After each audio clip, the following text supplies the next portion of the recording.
لا حول ولا قوة إلا بالله العلي العظيم. أعوذ بالله من الشيطان الرجيم. بسم الله الرحمن الرحيم. رب اشرح لي صدري ويسر لي أمري واحلل عقدة من لساني يفقهوا قولي. اللهم صل على محمد وآل محمد وعجل فرجهم. معزز خواہران السلام علیکم. آج کا ہمارا موضوع درس تاریخ امام معصومین علیہم السلام ہے، جس میں سے آج ہم رسول خدا کے بارے میں پڑھیں گے.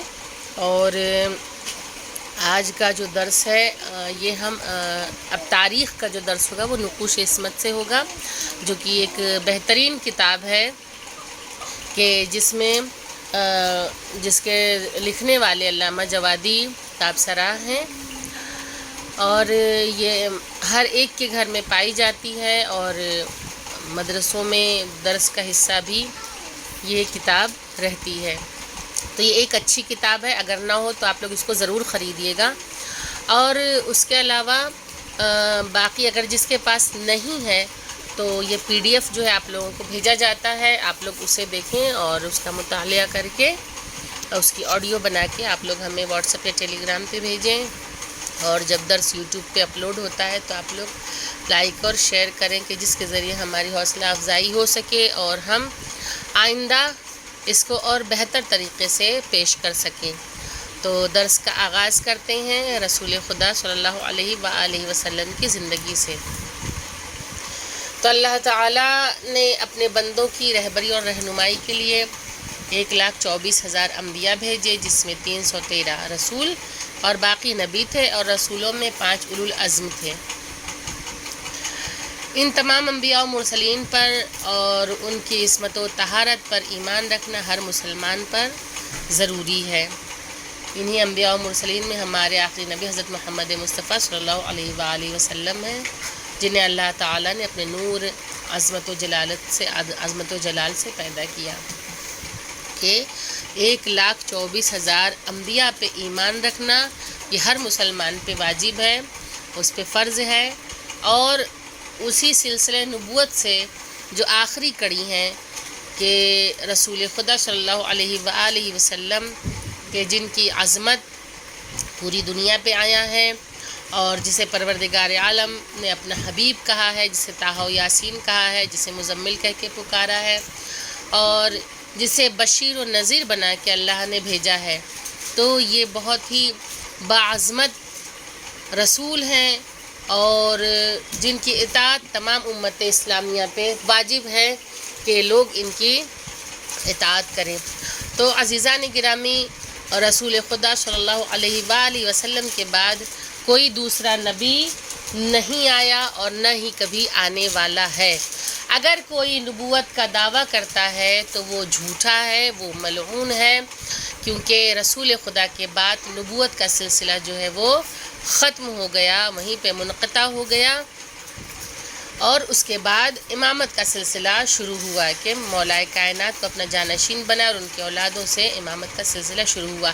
تو نبوت صرف رسول خدا تک ہے، اس کے علاوہ پھر کوئی نبی نہیں آیا اور نہیں آئے گا. اور پروردگار عالم نے ان کی خلقت اپنے نور سے فرمائی ہے. تو اگر کوئی یہ کہے کہ رسول ہمارے جیسے ہیں تو وہ سراسر غلط ہے، کیونکہ پروردگار عالم نے نبی کو نور سے خلق فرمایا، ان کو عظمت و امتیازات عطا فرمائے کہ جو عام بشر میں موجود نہیں ہیں.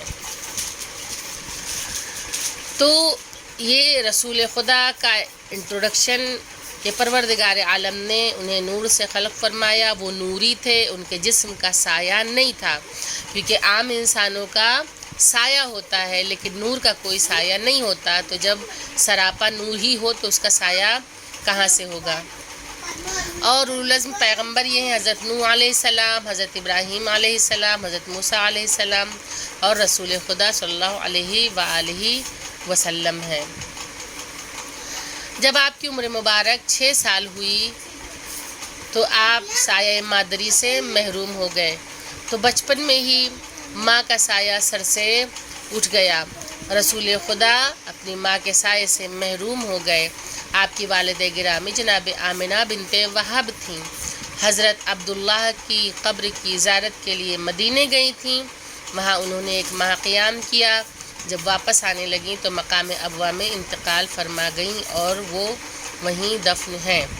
آپ کی خادمہ ام ایمن آپ کو لے کر مکے آ گئیں کہ کم سنی میں ہی ایک طرف باپ کا سایہ پہلے ہی سر سے اٹھ چکا تھا، لیکن جب رسول خدا 5 سال کے ہوئے تو ان کی 6 سال کے جب ہوئے تو ان کی مادر گرامی کا بھی سایہ سر سے اٹھ گیا۔ اب رسول خدا بالکل یتیم ہو گئے کہ نہ ماں کا سایہ تھا اور نہ ہی باپ کا سایہ سر پہ تھا، تو انہیں ان کی خادمہ جو تھی ام ایمن وہ لے کر انہیں مکہ چلی آئیں۔ اور جب آپ کی عمر 8 سال کی ہوئی تو آپ کے دادا جناب عبد المطلب کا 120 سال کی عمر میں انتقال ہو گیا کہ دادا جیسی شفیق شخصیت کہ جس نے رسول خدا کا خیال رکھا، ان کا بھی جدا ہو جانا یہ بھی رسول خدا کے لیے ایک عظیم ترین صدمہ تھا۔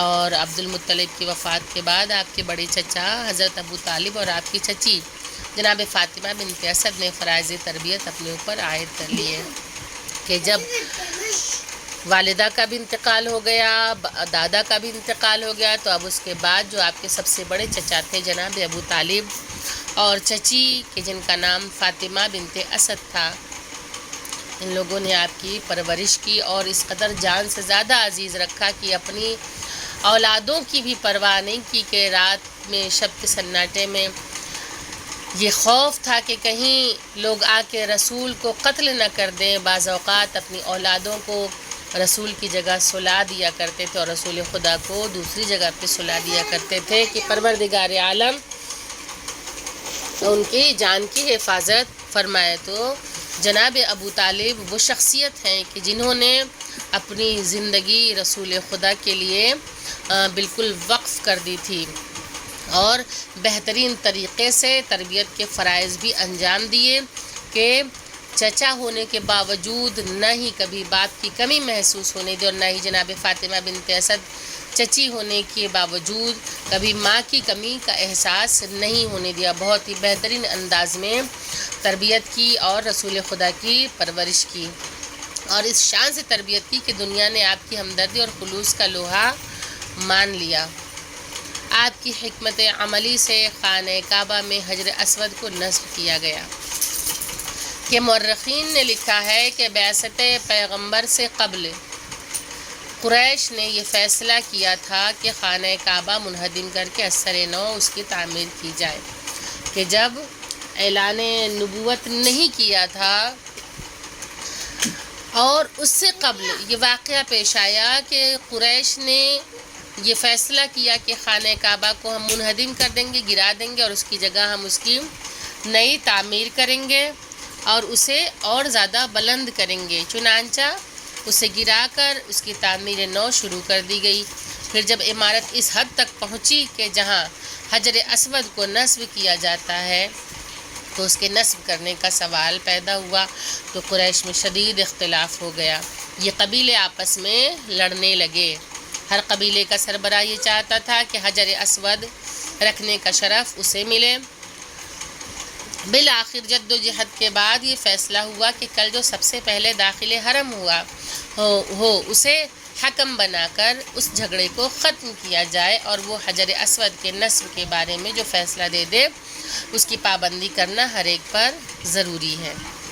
کہ جب ان لوگوں میں جھگڑا ہوا، فساد ہوا، تو پھر یہ فیصلہ ہوا کہ اب جو کل سب سے پہلے حرم میں داخل ہوگا اسی کے ذریعے ہم اس پتھر کو نصب کریں گے۔ غرض کہ جب صبح ہوئی تو حضرت محمد مصطفیٰ صلی اللہ علیہ وآلہ وسلم سب سے پہلے حرم میں داخل ہوئے۔ بنا بری انہی کو حکم بنایا گیا۔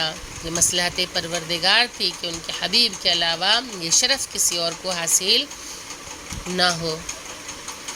حضرت نے فرمایا ایک مضبوط چادر لائی جائے اور اس میں حجر اسود کو رکھا جائے اور اس کے گوشوں کو ہر قبیلے کا سردار پکڑ کر اسے اٹھائے اور مقام حجر تک لائے۔ چنانچہ ایسا ہی ہوا۔ کتنا بہترین انداز ہے جھگڑے کو سالو کرنے کا۔ اگر دیکھا جائے پولیٹیکلی اگر دیکھا جائے تو بہترین سیاست بھی ہے اور اگر اخلاقیت کے طور پہ دیکھا جائے تو بہترین اخلاقیت کا نمونہ ہمیں نظر آتا ہے کہ اختلافات نہ پیدا ہونے پائیں، لہٰذا سب لوگوں کو شامل کر لینا یہ رسول خدا کی ایک بہت بہترین اخلاقیت کی دلیل ہے کہ جب چادر منگائی گئی اور چادر میں جب حجر اسود کو رکھا گیا تو ہر قبیلے کے سردار جو تھے ان سے کہا گیا کہ وہ ایک ایک کونا پکڑ لیں اور اسے خانہ کعبہ تک اس کے حد تک لے کر آئیں۔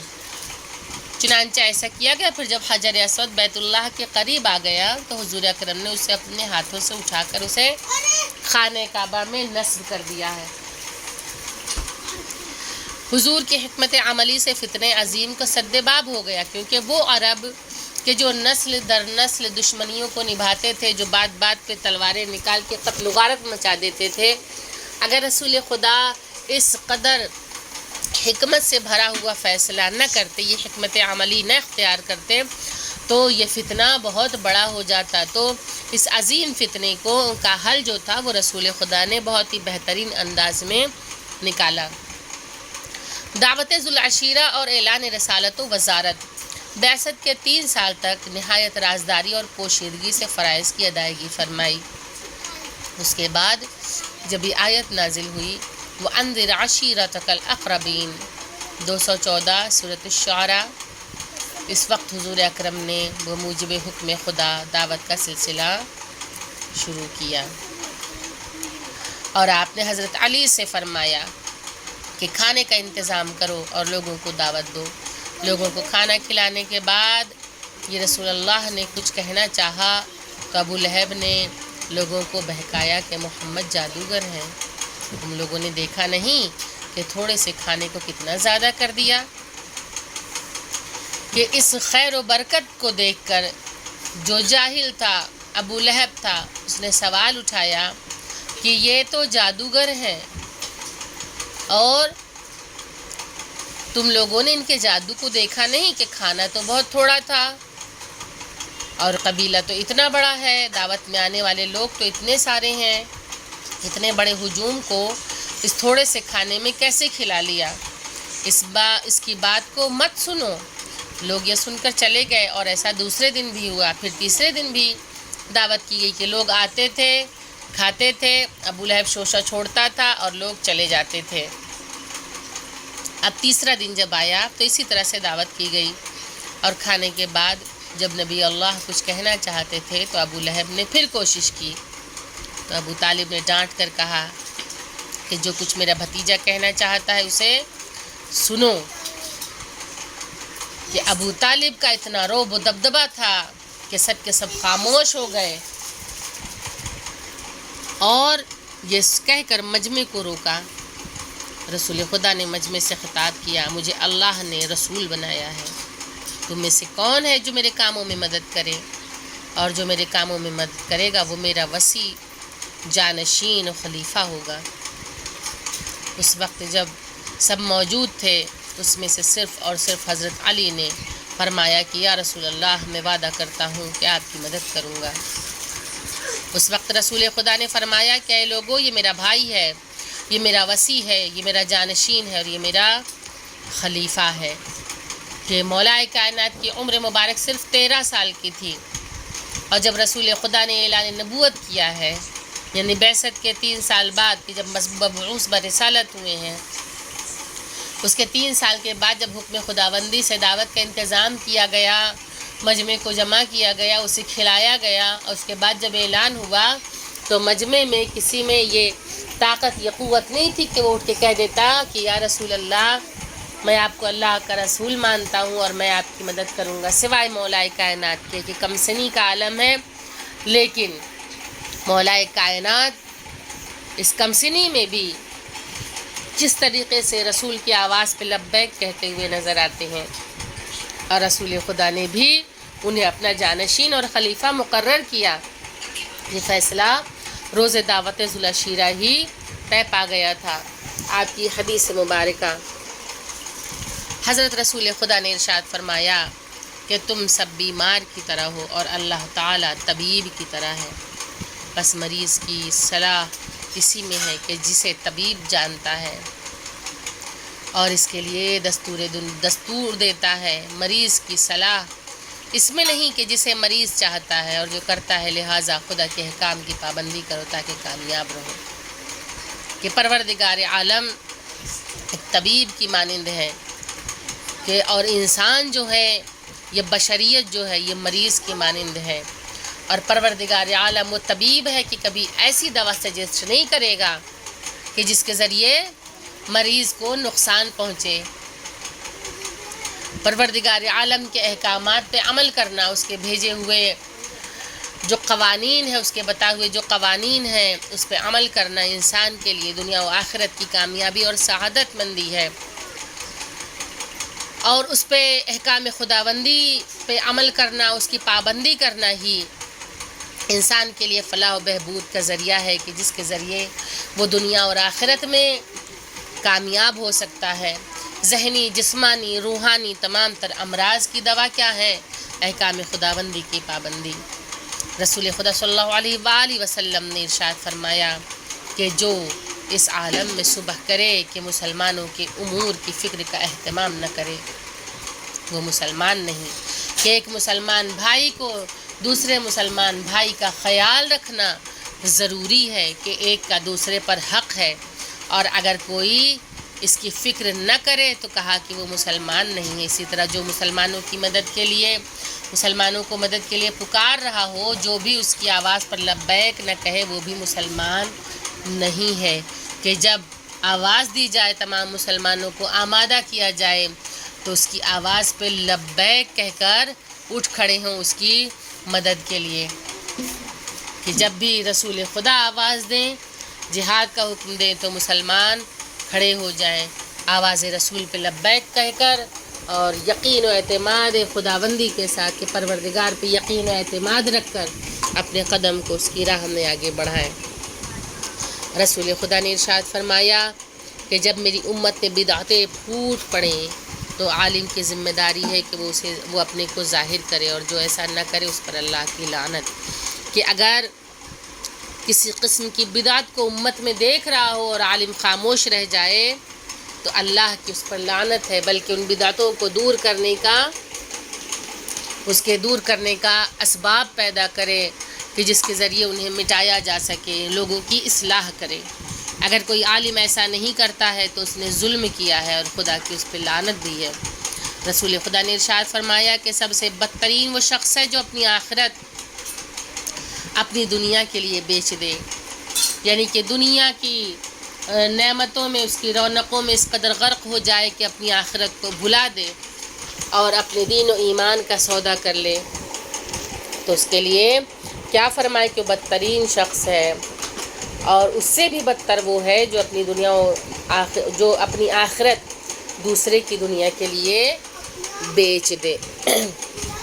کہ دوسرے یعنی کہ خدا سے زیادہ دنیا پہ اعتماد کرے اور دنیا کے بتائے ہوئے راستے پہ چلے، آخرت کے راستے پہ نہ چلے، خدا و رسول کے راستے پہ نہ چلے، تو گویا اس نے اپنی آخرت کا سودا کر لیا ہے اور دنیا والوں کے پیچھے خود کو بھگائے جا رہا ہے. اور جو دنیا کے پیچھے بھاگے، دنیا والوں کے پیچھے بھاگے، تو ظاہر سی بات ہے کہ اسے آخرت میں کچھ ملنے والا نہیں ہے. تو ایسے لوگوں کو بھی بدترین کہا گیا ہے.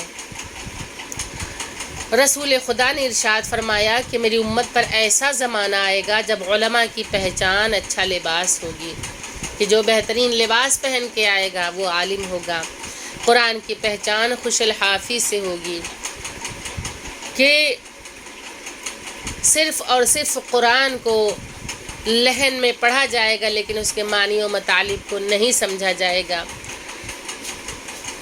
قرآن کا عمیق دیکھا جائے گا، اس کا باطن نہیں دیکھا جائے گا. مولا کائنات کا قول ہے کہ قرآن کا ظاہر جتنا خوبصورت ہے اس کا باطن اتنا ہی زیادہ عمیق ہے، اتنا ہی زیادہ گہرا ہے. آج وہ دور آ چکا ہے کہ قرآن کو سجا کر پیش کیا جاتا ہے. جتنا خوبصورت قرآن ہمارے گھر میں ہو اتنا زیادہ اچھی بات ہے، اور بغیر سوچے سمجھے جتنا اچھا ہم اسے پڑھ لیں، بغیر غور و فکر کیے تو ایسے پڑھنے سے بھی کوئی فائدہ حاصل نہیں کہ قرآن اپنے سمجھنے کی، اپنے تدبر کی، سوچنے سمجھنے کی دعوت دیتا ہے کہ قرآن میں انسان غور و فکر کرے، قرآن میں انسان تدبر اختیار کرے، قرآن کو انسان بہترین انداز سے پڑھے، قرآن کو انسان معنی و مطالب کے ساتھ پڑھے اور اس کے اوپر عمل کرنے کی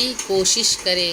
خدا کی عبادت صرف رمضان المبارک میں ہوگی کہ آج کا یہ دور کچھ اسی طریقے کا ہو چکا ہے کہ آج ہمیں دکھائی دیتا ہے کہ صرف ماہ رمضان کو ہی لوگ عبادت خداوندی کا مہینہ سمجھتے ہیں اور صرف اسی مہینے میں عبادت کرتے ہیں۔ مسجدیں بھری رہتی ہیں، صفیں اس قدر جمی ہوئی رہتی ہیں کہ بالکل جگہ نہیں ہوتی۔ کیا صرف ماہ رمضان ہی عبادت کے لیے ہے؟ نہیں، اللہ نے پوری زندگی انسان کو عبادت کرنے کے لیے کہا ہے، نہ کہ صرف ماہ رمضان میں انسان عبادت کرے۔ قرآن کی تلاوت بھی اگر ہوتی ہے تو ماہ رمضان میں ہوتی ہے، اس کے بعد سال بھر کوئی قرآن اٹھا کر نہیں پڑھتا ہے، نہ دیکھتا ہے، نہ اس میں غور و فکر کرتا ہے۔